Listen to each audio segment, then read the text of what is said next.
Alrighty, so I'm calmer now. I'm a lot better. So, movie reviews. We're going to do Terminator Genisys and Halloween 3 Season of the Witch. This is from 82. This is from 2015. So, which one to do first? Let's do Halloween first. So, oh man. This one, wow, can you like focus? Thank you, fucker. Yeah, this one is, I call it underrated because, you know, it's, my stepdad told me, he's like, it has nothing to do with the Halloween saga at all. And he's right, it doesn't. But I thought it would, you know, given the masks and everything. Like, you know, I thought it was gonna, you know, show the origin of Michael's mask and shit. You know, that kind of thing and tie into the movies that way. Had some food stuck in my teeth. It's bugging me. So, this I give a solid 6 out of 10. Cause it's good, but cheesy. Like, you know, some of the tropes in it are outdated and stuff. The sex scene in it is so dumb. Because the two characters literally have no chemistry at all. Like, it's just, like, thrown in there. It's like, here, fuck me. Yeah, here's the disc. Fudgicles. And, it's pretty clean for a DVD disc. And for DVD quality, this is really good, actually. I thought it was gonna hurt my eye. I thought it was gonna hurt my eyes and stuff, but it really didn't. Cause I have astigmatism, so stuff that's far away is kind of hard to see. So there's blur around stuff and whatnot if it's far enough away. So I have to wear glasses. But yeah, this movie, it's good and worth, you know, a watch, but not worth owning, to be honest. And it's really short too. It is, you know, it is scary to a point. What else? I mean, it is cheesy. It's an '80s horror flick, for shit's sake. It is cheesy, but the premise is really good. That's what makes it really good, is the premise of it. But looking back on the premise,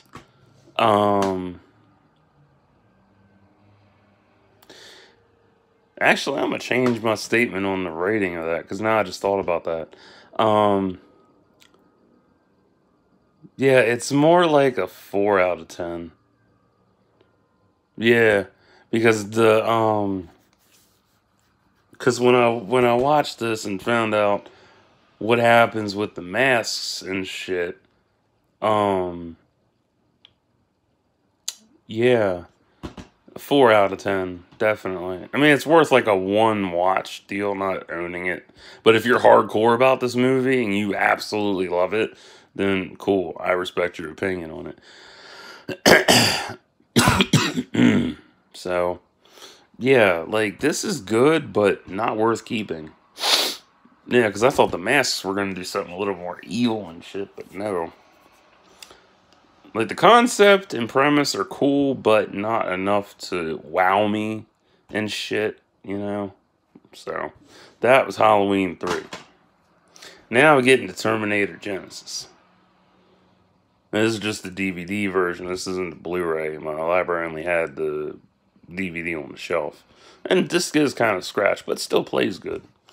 So, Terminator Genisys. Everybody hated this film because it didn't follow what everybody wanted and shit, which is kind of funny. Because everybody bitches about everything and they have to rip it the fuck apart. So, for me, I don't pay, you know me, I don't pay attention to stupid ass reviews. I don't pay attention to, you know, what people say, you know, I formulate my own opinion and shit. I don't rely on Rotten Tomatoes or other sites with their reviews to make my own opinion. I don't need a fucking website telling me, you know, oh, this is a bad film, you won't like it. Motherfucker, fuck you, dude. Fuck you. This film is good shit. I love it. Solid 7.8 out of 10. I love it. It's a good film. The premise is good.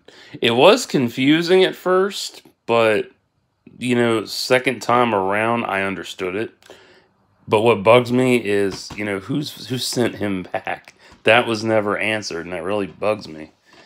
So last night, as I'm going to bed, I watched the original Terminator, and I was thinking, like, what if it was, you know, an older John Connor that sent Pops back in time to protect Sarah or something. I don't know. It's just one of those things. Like, it really confused me with the plot at first. But then, you know, I got around it. I'm like, okay, I get it now. So, yeah, this Terminator Genisys is a really good movie, despite how people feel about it. Because everybody has an opinion. My only issue is that it was PG-13. Like, that's sad. It should have been rated R. If it was rated R, it would have done a lot better. And the main problem with today's movie scene is that, one, people rely on websites way too heavily for them to help them make an opinion about shit. And two, every action film, for the most part, is following the superhero trope where it's PG-13 rating. And, dude, no. Terminator is an R-rated franchise. You can't do PG-13. Like, it doesn't fit. It doesn't work out right. It doesn't make it feel. It doesn't give it the feel, you know? Like, if you watch, it'd be like watching, I'm trying to think. Oh, the Machinima Chronicles. Or, as I used to call it, the Macamina Chronicles. And then I was corrected on that, because I pronounce it how it looks to me. That's how I am. I'm phonetic and stuff sometimes. But, yeah, the Machinima Chronicles, those were, yeah, that was... That was a waste of my money back in the day to rent. Ugh, so garbage. But anyway, like, Genisys would have benefited from an R rating more. And given how they didn't reveal who sent Pops back, go away. And the teaser at the end of how Skynet survives, that was pretty intense. I mean, this movie as a whole is phenomenal. I love it. It's a good movie. I will probably own it in the future. I just don't know when. The song for it, Fighting Shadows, that's okay. Not enough to want to own it, but I ended up buying it because I wanted to hear it so much, and then I got tired of it and deleted it out of my iTunes library, so... Yeah, this was good, but it could have done better with an R rating. Like, if it had an R rating, and I think there's deleted scenes and stuff for this, but I'll have to check the Blu-rays online on eBay and stuff and see what it's got and go from there. Because I do like this movie. It's a really good movie. It's really good. The premise is phenomenal. The plot twists with the alternate time, with the new timeline, was great. The characters are good. What else? The sequence, just the whole thing was phenomenal. And it was non-stop, like it didn't slow down, which was nice. Most films suffer from that. Like, they drag out. M. Night Shyamalan's films are a good example of that shit. Because when he throws himself in there into a role, he makes it so just drags out and it's so slow. Like, what are you doing today? And then it drags on for like 2 minutes, and you're like, is he done yet? But yeah, I like fast-paced films. I like something that I can get into and it doesn't bore me. You know, like Halloween 3 interested me, but, you know, I fell asleep to it twice. I had to rewatch it twice. Because it was so good and I kept falling asleep to it. This was okay. This was better. Out of the two of them, this one was better. So, would I recommend them to you, my friends? Yeah, duh. Some of them don't like this, some of them like this. So it's a toss-up. Would I recommend them to you? Yeah. If you are a fan of the Terminator franchise as a whole, this is for you. Unless you hate this film, it's not for you. If you're a fan of the Halloween franchise and see this as a good standalone film, it's for you. Because it does make a good standalone film if it was updated and made, you know, a little more sense.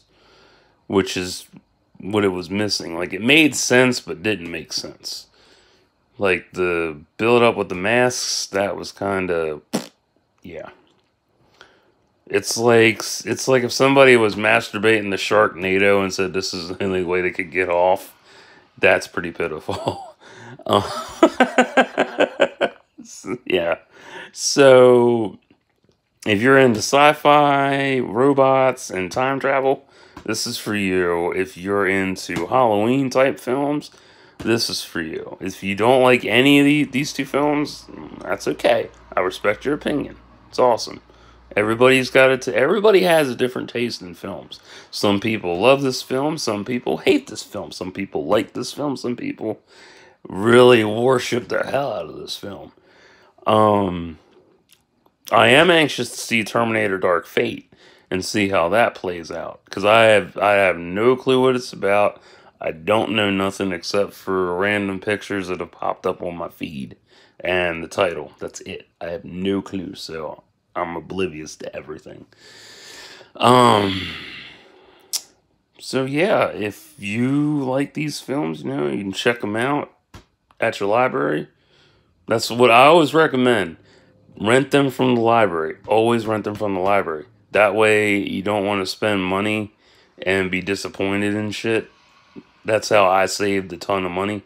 Because the time was, when I wanted a movie, I'd either go to the library or I'd download it through FrostWire.